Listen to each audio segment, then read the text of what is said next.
Bueno, compañeros, en esta ocasión vamos a hablar de la guía de práctica clínica del recién nacido, publicada por el Ministerio de Protección Social en el 2013. Esta guía hace parte pues como de los estándares solicitados por la resolución 2003 del 2014 para la habilitación de los servicios. En esta guía como tal tiene 35 recomendaciones que vamos a tratar de irlas resolviendo. Me enfoqué como en las principales, aunque son la mayoría.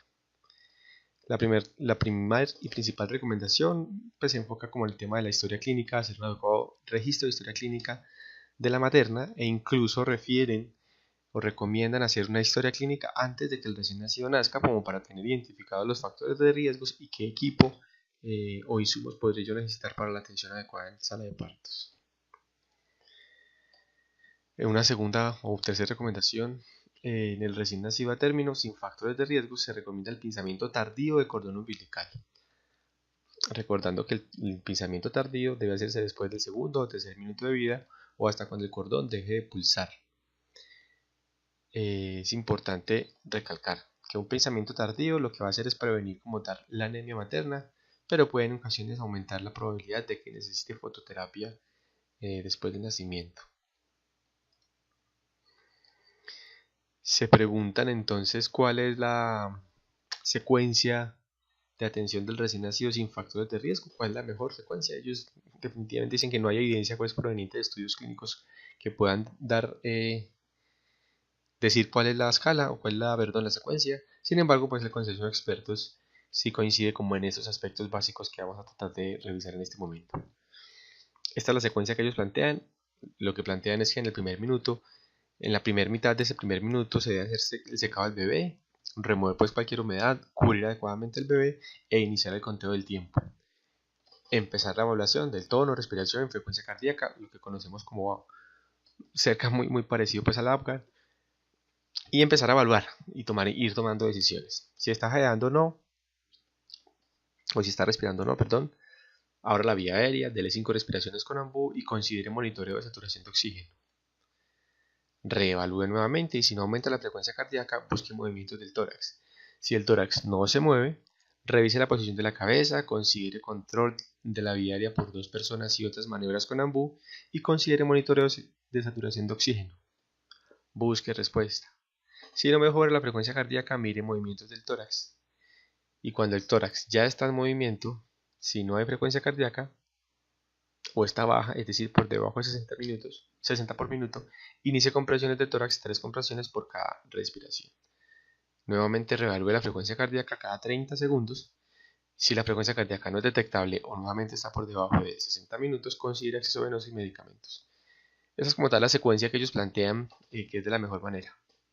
Recordemos, en el primer minuto, secar al bebé, cubrirlo, retirar la humedad y cubrir, iniciar el conteo del tiempo, evaluar toda la respiración y frecuencia cardíaca y empezar a tomar decisiones de acuerdo a los hallazgos que se vayan encontrando. Y siempre puedes considerar como tal el monitoreo de oxígeno, de saturación de oxígeno. Una quinta recomendación que ellos hacen es en el recién nacido sin factores de riesgo, que esté activo, que no tenga ningún factor de riesgo y que sea vigoroso.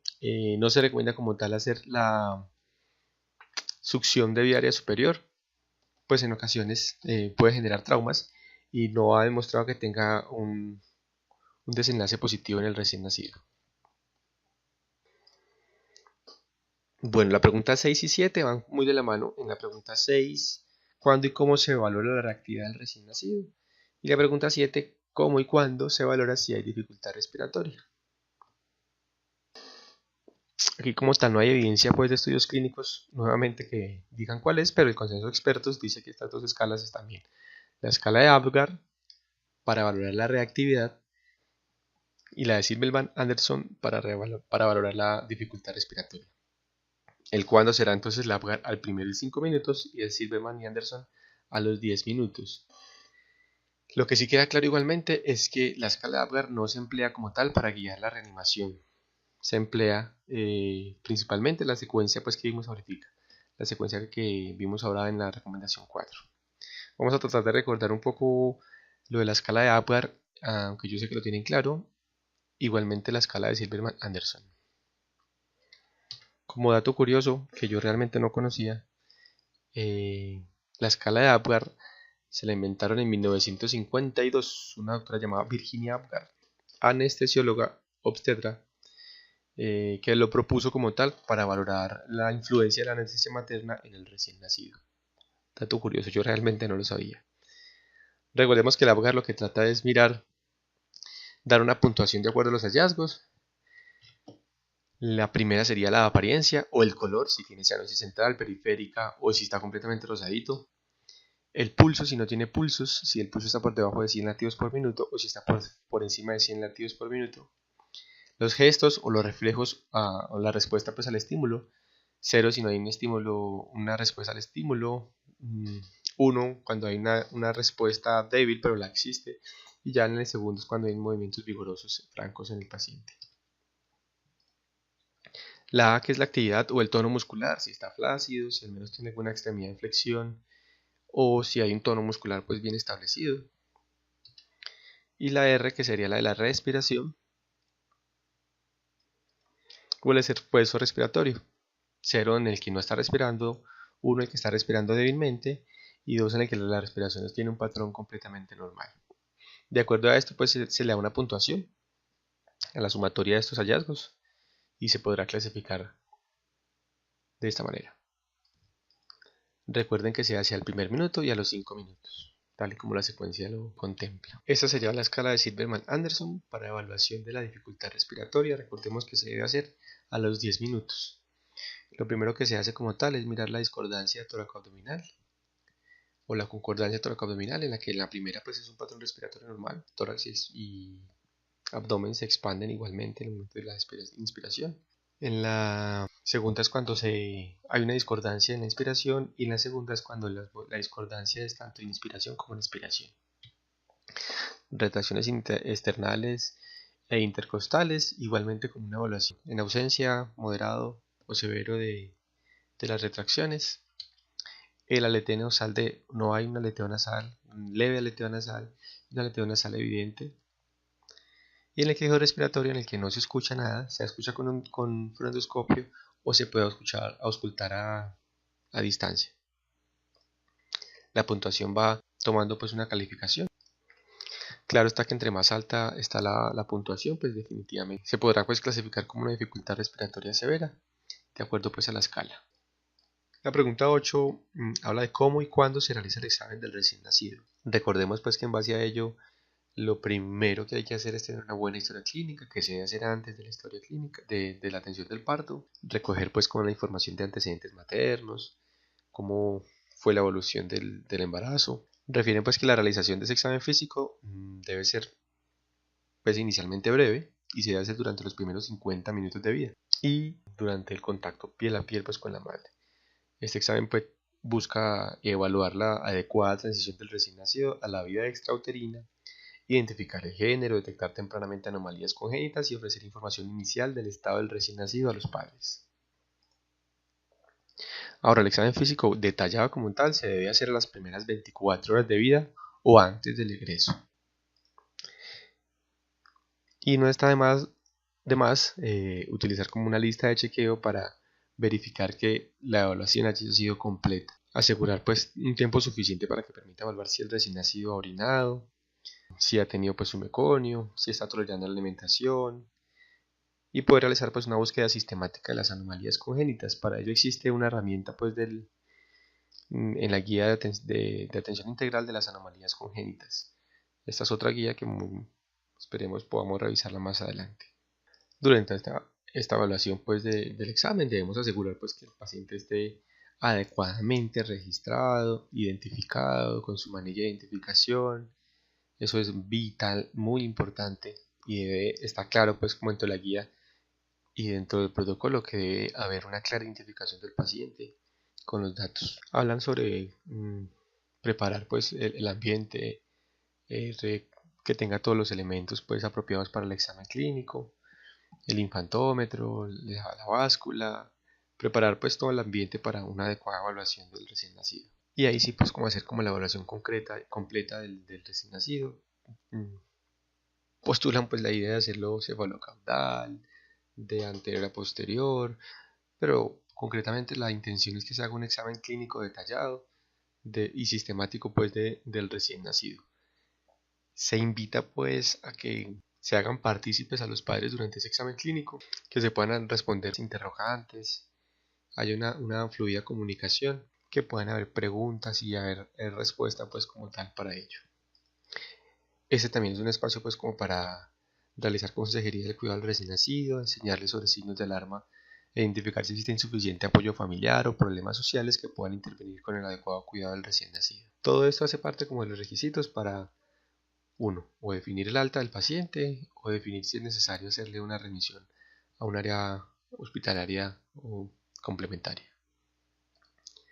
La pregunta 9 como tal es, en recién nacidos sin factores de riesgo está indicado el contacto piel a piel apenas nacen. La respuesta la conocemos y definitivamente es sí. Si no hay ningún factor de riesgo y la atención del parto del contacto piel a piel debe ser prácticamente inmediata, en sala de partos, con el fin de iniciar un proceso de vinculación extrauterina temprano y adecuado y favorecer el establecimiento de la lactancia materna. Esto no quiere decir pues que se descuide como tal el protocolo de seguimiento y evaluación del recién nacido. Esto va igualmente pues como en la secuencia. Contacto piel a piel, secar, cubrir y ir como creando ese ambiente de adaptación en el bebé y la mamá, ese binomio madre-hijo que no podemos olvidar. Aquí encontré esta imagen que me pareció muy positiva pues como para hablar un poco de los beneficios del contacto piel a piel. Regula la temperatura corporal del bebé, reduce las infecciones, favorece el inicio de una lactancia materna exitosa, hay menor duración del llanto del recién nacido, favorece el establecimiento del vínculo afectivo entre madre e hijo, reduce el riesgo del estrés postraumático en la mejora la estabilidad cardiorrespiratoria del bebé y disminuye el estrés del recién nacido. Es válido, definitivamente es muy válido y la recomendación definitivamente será siempre contacto piel a piel inmediato. La siguiente pregunta, pregunta 10, es el inicio de la lactancia materna en la primera hora de vida y antes de terminar los procedimientos obstétricos favorece el éxito de la lactancia humana y disminuye la morbilidad neonatal. Hay como tal, pues hablando de evidencia, no hay como evidencia clínica que lo soporte, ni epidemiológica. Hablan incluso en términos de raciocinio fisiológico, de que obviamente ese proceso de adaptación debe incluirse inmediatamente en el posparto para iniciar la lactancia materna y la recomendación finalmente la conocemos ya y es iniciar la lactancia materna durante el contacto piel a piel, siempre pues que las condiciones de la madre lo permitan. Otra de las preguntas que plantean es, ¿se debe suspender el contacto de piel a piel para realizar la secuencia de apoyo de adaptación neonatal, la aplicación de vitamina K y el antibiótico oftálmico? Aquí lo que dicen es no se debe interrumpir, hay que hacer ese procedimiento, pero ese procedimiento se puede aplazar entre 60 y 90 minutos para favorecer ese momento, ese vínculo en el contacto piel a piel. Es como la recomendación que plantean, se puede aplazar 60 a 90 minutos. Obviamente estamos hablando de un recién nacido sin factores de riesgo, sano, sin complicaciones.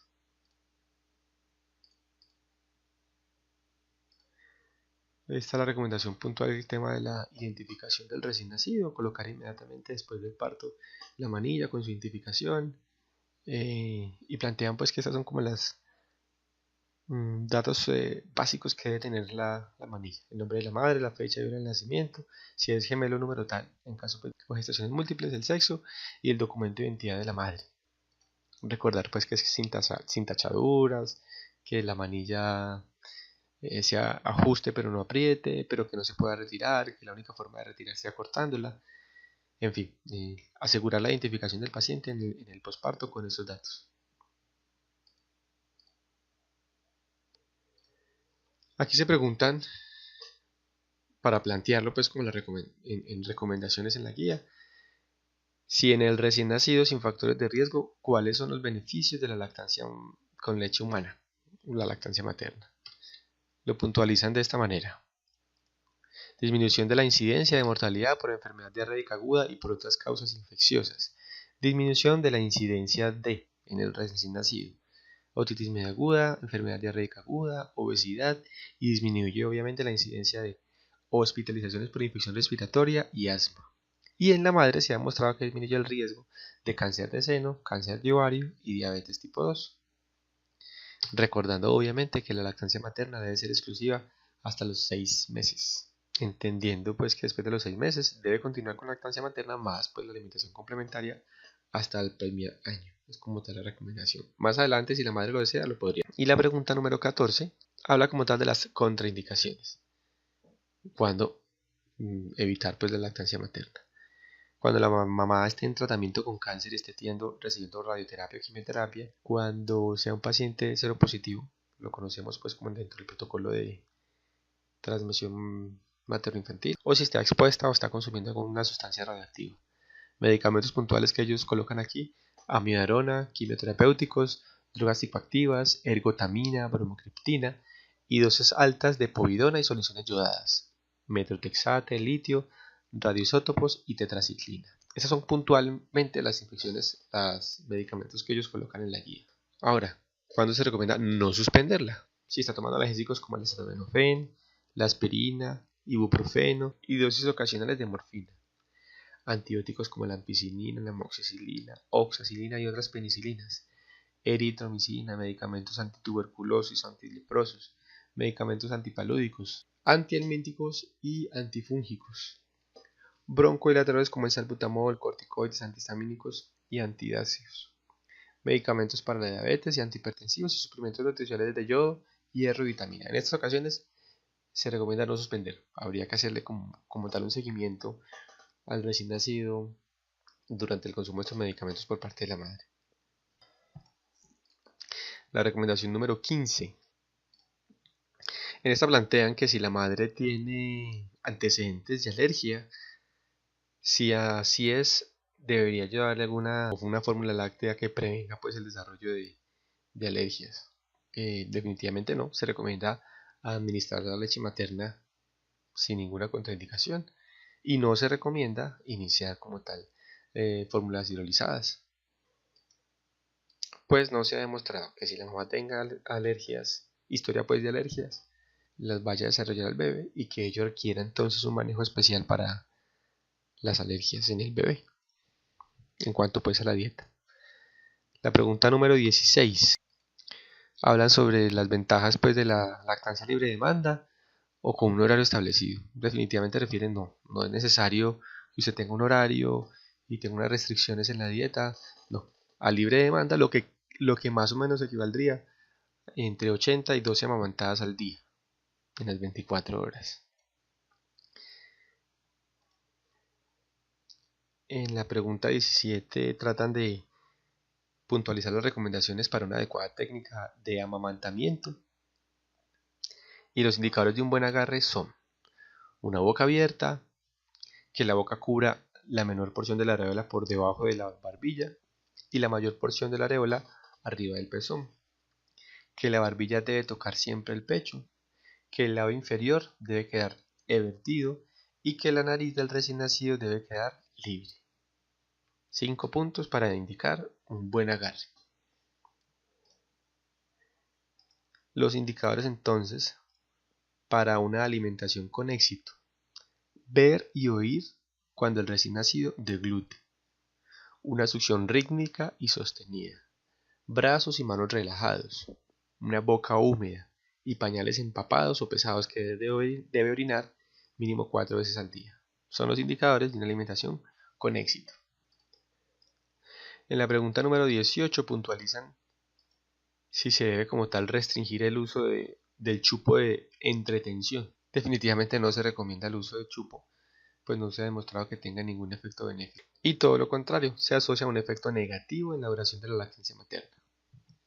Entre más temprano se inicie pues como tal el uso del chupo de entretención, más probablemente se va a perder esa adaptación del bebé a la lactancia materna. La pregunta 19 es acerca de la recomendación sobre utilizar en el recién nacido la administración de vitamina D y hierro. En cuanto a la vitamina D, no se recomienda administrar pues como tal un suplemento en los recién nacidos sanos. Y solo en los casos pues en los que el recién nacido sano no pueda ser expuesto a la luz solar, Al menos durante 1 hora a la semana se recomienda la suplementación con 400 unidades internacionales al día de vitamina D.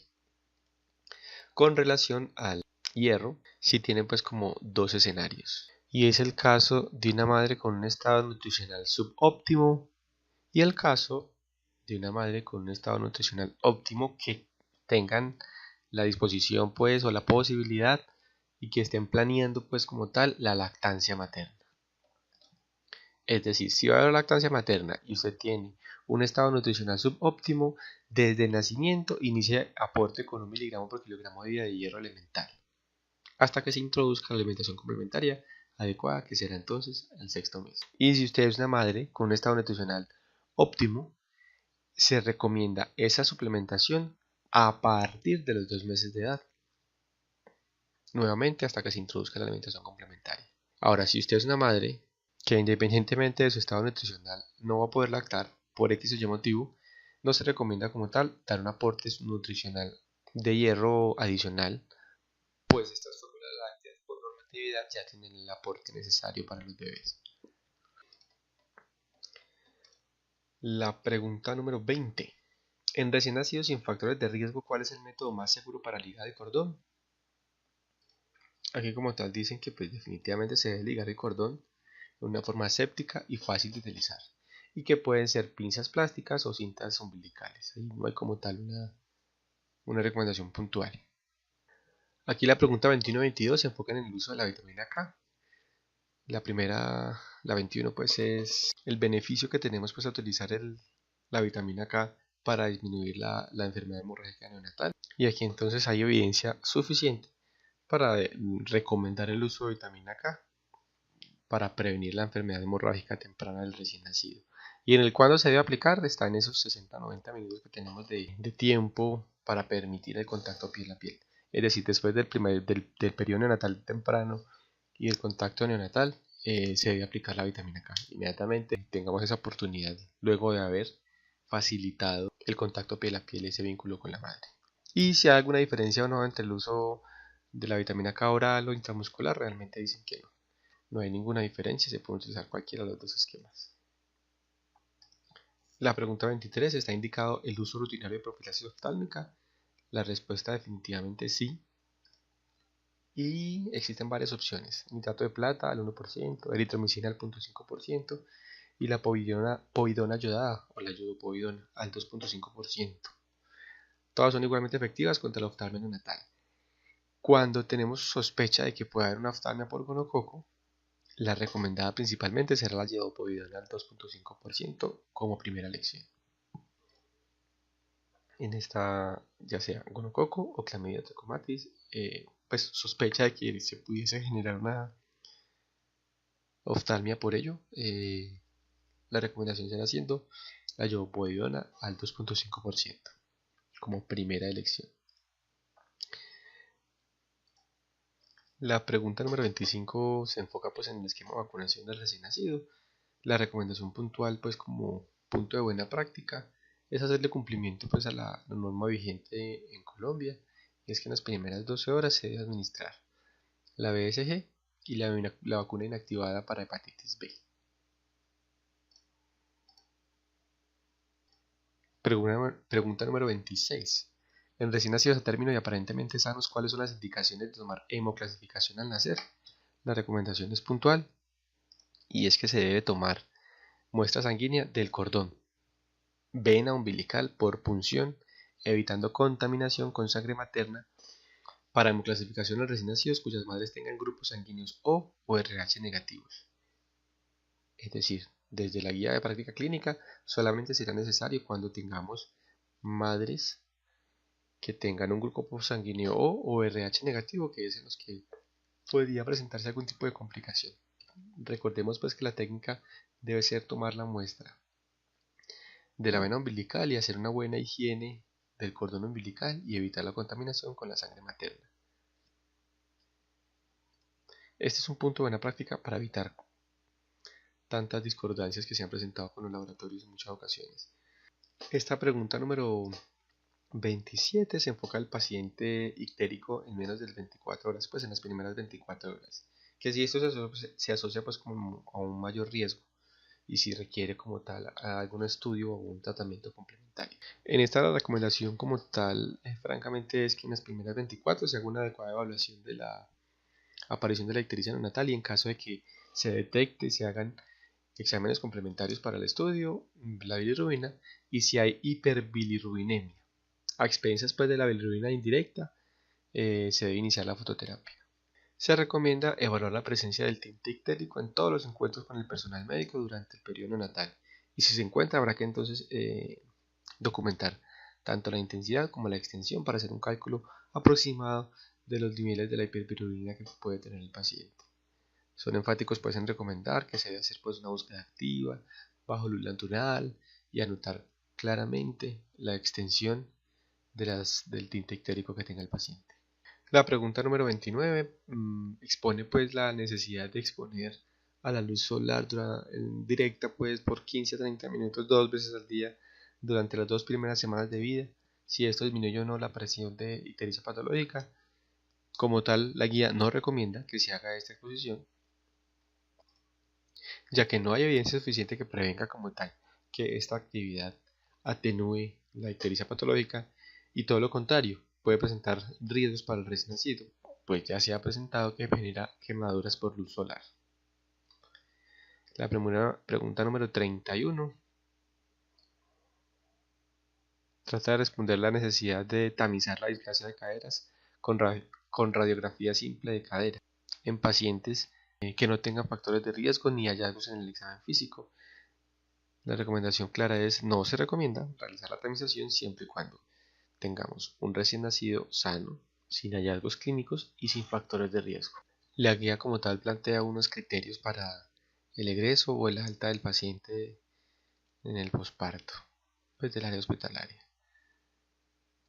Que haya sido un parto vaginal, que el recién nacido a término tenga un examen clínico completamente normal, que haya una adecuada succión y deglución del recién nacido, que haya una adecuada técnica de amamantamiento, que sea revisado ya por médico, por enfermería con la lista de chequeo pues que ya hemos nombrado, que haya pues como tal evidencia mínimo de al menos una micción y una deposición, que tengamos conocimiento del resultado de la hemoclasificación del recién nacido si la madre tiene un grupo sanguíneo ya sea O o un RH negativo, y que en estos casos pues si está indicado ya se le haya asegurado la aplicación de la gamma globulina anti-D, que haya recibido como tal su esquema de vacunación pertinente, PSG y hepatitis B, que se hayan descartado factores sociales, familiares, ya sea maltrato, abuso de drogas, abandono o que tenga una pobre red de apoyo. Hasta que no podamos asegurar de ello, no deberíamos dar el alta. Y que tenga una cita programada ya para la revisión en las siguientes 72 horas. Así como asegurar la facilidad para el acceso a la cita de control.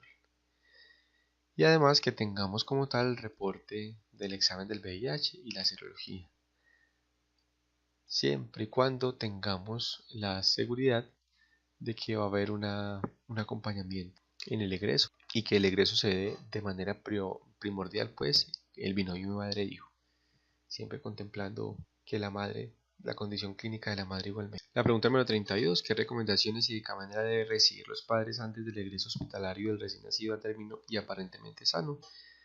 Hablan pues de generar un ambiente muy positivo pues con los familiares, un ambiente de interrogantes, que se puedan resolver preguntas. Refuerzan el concepto de que durante el examen físico es importante que estén los familiares, los padres durante la valoración, que se puedan hacer igualmente las explicaciones y que se debe entregar en físico unas recomendaciones sobre la puericultura. La guía, pues el ministerio junto con esta guía publicó la guía para padres y cuidadores, en la que tiene unas recomendaciones muy puntuales, pero que sirven pues como para dar cumplimiento a las recomendaciones. Esta guía tiene, si no me equivoco, son poquitas páginas, son 16 páginas, pero creo que la guía como tal concreta son como 8 páginas donde están las recomendaciones, muy puntuales, muy prácticas y en un lenguaje pues muy fácil de leer. La pregunta número 33: ¿con qué se debe limpiar el muñón del cordón umbilical? La recomendación es el manejo seco como tal, sin aplicar antisépticos o antibióticos tópicos del muñón umbilical. La pregunta 34: ¿Cuáles son las recomendaciones para prevenir el síndrome de muerte súbita del recién nacido? Bueno, aquí la guía lo explica pues como tal de la siguiente manera.